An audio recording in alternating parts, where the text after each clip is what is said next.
issue. So, anong masasabi mo or message mo naman kay Jomar na kung sakaling mapanood niya din to? Job, lumaban ka.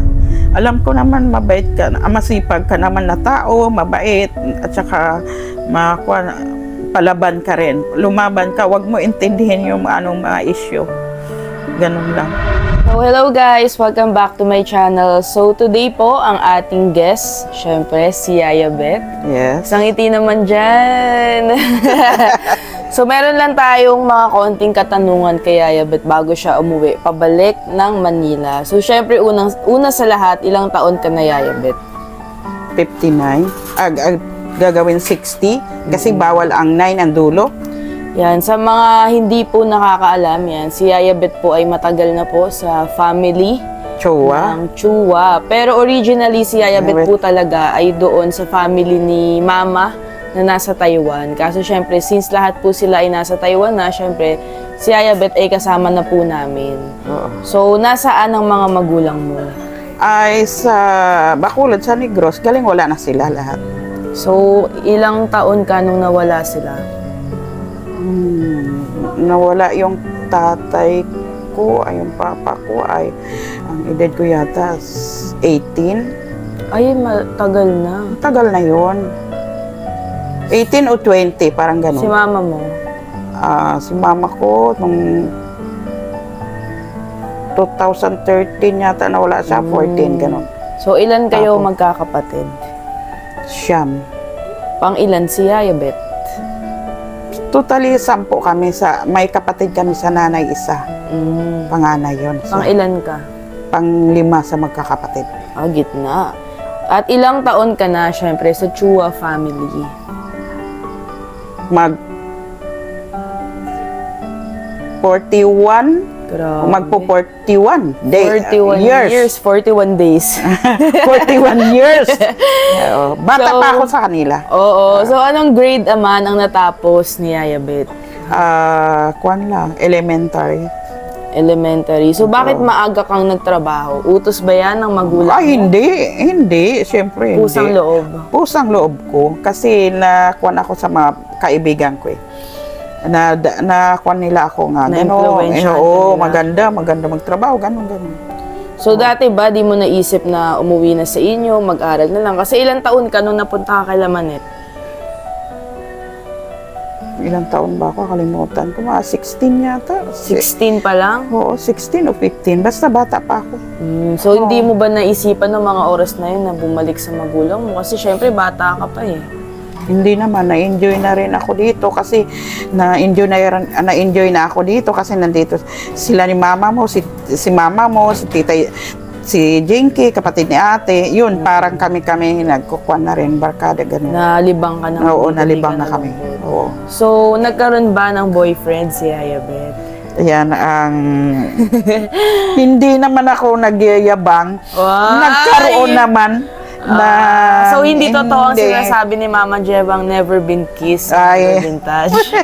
Yan ang hindi ko masabi. So, nagkaroon ka ng boyfriend? Ay, oo Ilan? naman. Ay, hindi ko masabi. Mayroon nga taga-Abuyog eh. Kababayan ni Elena eh, mayroon din ako doon.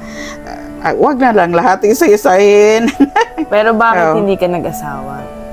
Masyado yata ako mapili. Ganon. Ay, alam mo talaga sa sarili mo yan. Hindi, kasi natatakot din kasi ako yung, halimbawa, mga kapatid ko nag-asawa, tapos ang hirap ng buhay nila. Sabi ko, kung mag-asawa ako, parang ganon din, maghirap din ako sa buhay, mga ganon. Yung parang, Na-trauma ka. Oo, ganon. Pero gusto mo din sana talaga magkaroon ng sariling pamilya. Galing ngayon. Parang ngayon, hindi na kasi may edad na ako, hindi na talaga. Kontento ka naman sa kung anong meron ka at nasan ka ngayon. Oo, enjoy na rin ako kahit saan ako. May mga pinagsisihan ka sa buhay? Wala naman. Simula nung napunta ka dito sa Manila, sa pamilya na Chua, wala ka ba pinagsisihan? Wala. Wala naman. Siyempre si Chloe, yan. Sa mga hindi po nakakaalam, mga kalingap, si Chloe po ang aso namin ay pumanaw na siya noong isang araw. Hindi ko nakikita si Chloe pagbalik ko. Ayun, masakit sa amin mga kalingap kasi hindi nawala si Chloe nang wala po kami sa tabi niya. Hindi ko na makikita si Chloe. Wala na ako kasama sa bahay. Minsan, kami lang doon, dalawa. Wala na si Chloe. Anong gusto mong sabihin kay Chloe kung sakali man, di ba? Sana kung sakali mapapanood man to ni Chloe. Siyempre nakikita tayo ni Chloe ngayon. Anong gusto mong sabihin sa kanya? Sana, Chloe, kung saan ka man ngayon, kasama mo na yung mga anak mo, kasama naman si Punggo, at saka si Franz, tsaka yung mga anak mo dati, yung baby pa lang, namatay na, nawawala, gano'n. Namatay na kasi hindi rin sa marunong mag-alaga si Chloe. Gano'n.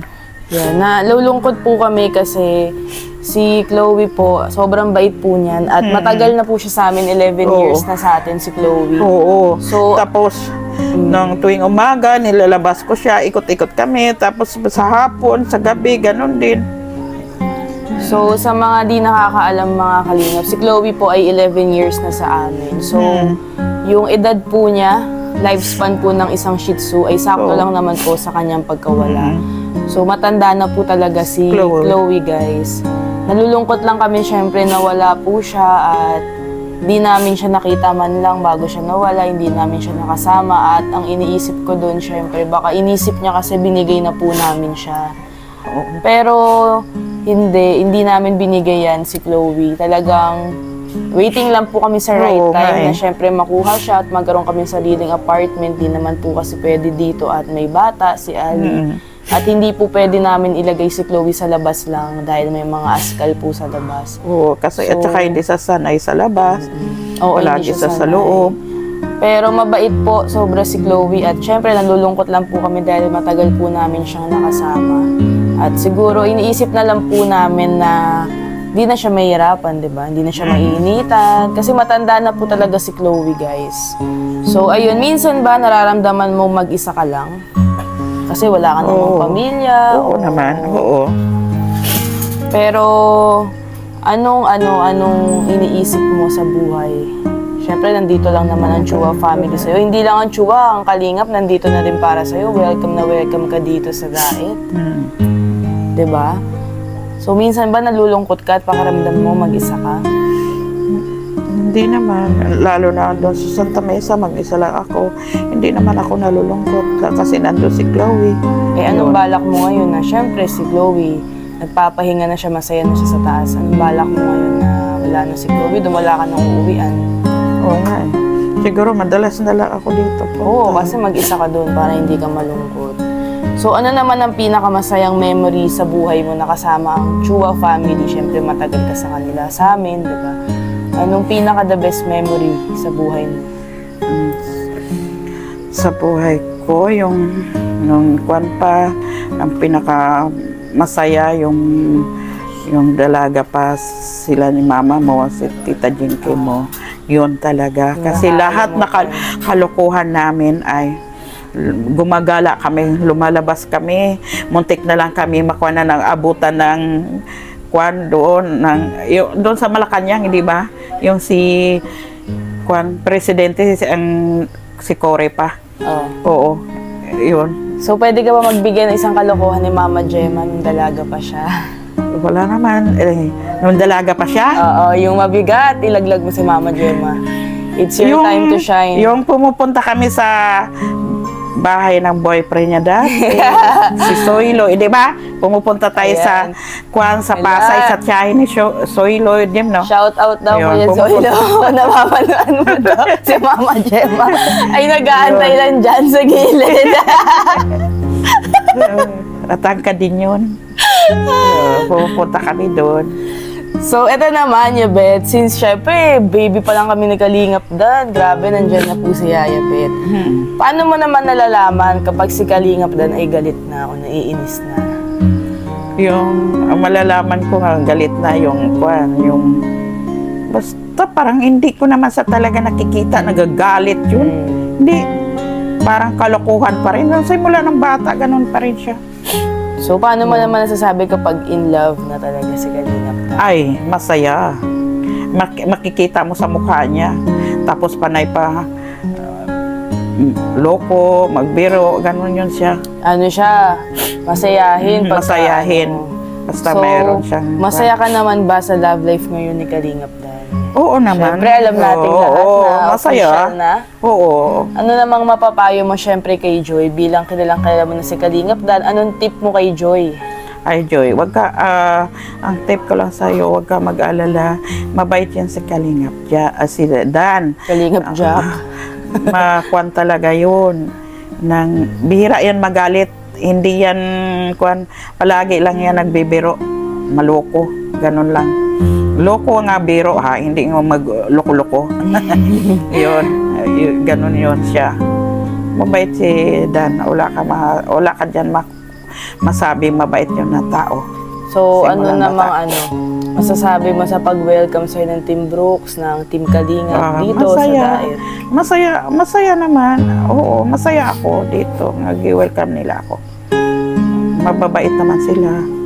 Tapos sila Ate Edna, si Kuya Salbar. Totally si Kuya Salbar dati, kilala ko naman siya. Kasi pumupunta yan doon sa bahay nila mama mo. Wala pang Kalingap, no? Wala pa. Binata pa yun. Hindi pa yan wala pa asawa yan. Wala pa si Ate Wala Edna. pa si Ate Edna. Wala pa. Madalas yan sa doon pumupunta sa 11. So, Nakita din yan sa ni Bingbing Jim, no? aasahan ba ng mga viewers natin na babalik ka pa dito sa Daet pag uwi mo? Kasi ngayon na po ang uwi niya, April 12 po ngayon. At ngayon po ang kanyang uwi. Last trip si Yaya Bet, 9:30 po ng gabi. So, aasahan ba nilang babalik ka pa Oo, ulit? babalik ako. At syempre ito, anong payo mo? Syempre alam nating lahat na si Jomar ay malapit sa'yo. At may pinagdadaanan ngayon si Jomar na mga issue. So, anong masasabi mo or message mo naman kay Jomar na kung sakaling mapanood niya din to? Jomar, laban ka lang. Nang ano man naririnig, anong issue sa iyo, lumaban ka.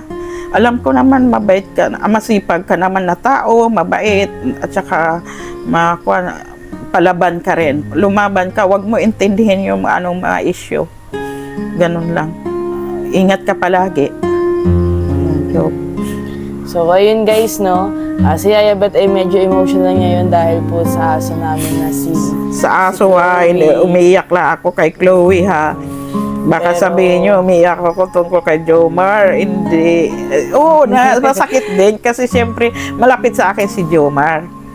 Oo. Wala naman talaga kasalanan do si Mabait Jomar. si Jomar. Sa mga hindi po nakakaalam, no?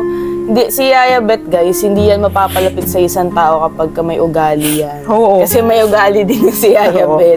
So, Kasi pag mabait po talaga ang tao, ay talagang malapit sa puso. Oo. Basta mabait lang. Mabait din ako sa kanya. Ganon. Oo. Kasi unang kita ko lang kay Jomar, mabait na. So, Mabait ayun no, talaga Yaya siya. Bet. Wag na tayong malungkot kay Chloe. Isipin na lang natin na si Chloe ay nasa taas na ngayon at di na siya nahihirapan. Oo. Di na siya malulungkot pagka iniiwan natin siya. Pero ang plan po talaga namin, by end of May, kukunin na namin si Chloe dahil maghahanap na kami ng apartment doon. At dito na talaga siya sa amin. Hindi namin iiwan si Chloe, guys. Mahal na mahal po namin siya. At alagang-alaga po siya sa kapatid ni Mama kung nasan po namin siya iniwan. Kasi talagang alagang-alaga sa doon. Animal lover siya. Ipapa-hospital pa po talaga niya si Chloe kasi lang di na naabutan, di na po nakakahinga si Chloe. Sa tanda na po siguro ni Chloe, kaya din po siya nawala. At saka dun po sa iniwanan namin kay Chloe sa kapatid ni Mama, malapit din po siya doon. So, hindi naman siya totaling malulungkot kasi masarap po ang buhay ni Chloe doon. Talagang alaga po talaga siya doon. So, ayun lang. Nalulungkot lang kami at syempre nawala siya na hindi man lang namin siya nakita.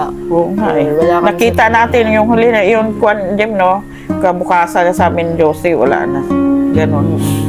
Pero masaya na si Chloe, madami na siyang kalaro doon, kasama na din niya ang kanyang mga anak. So, ayun lang, Yaya Bet. Sige, Syempre, maraming bye. salamat Oo. sa iyong time. At baka umiyak ka sa bus, ha? Hindi Bumalik ka dito. Oo naman.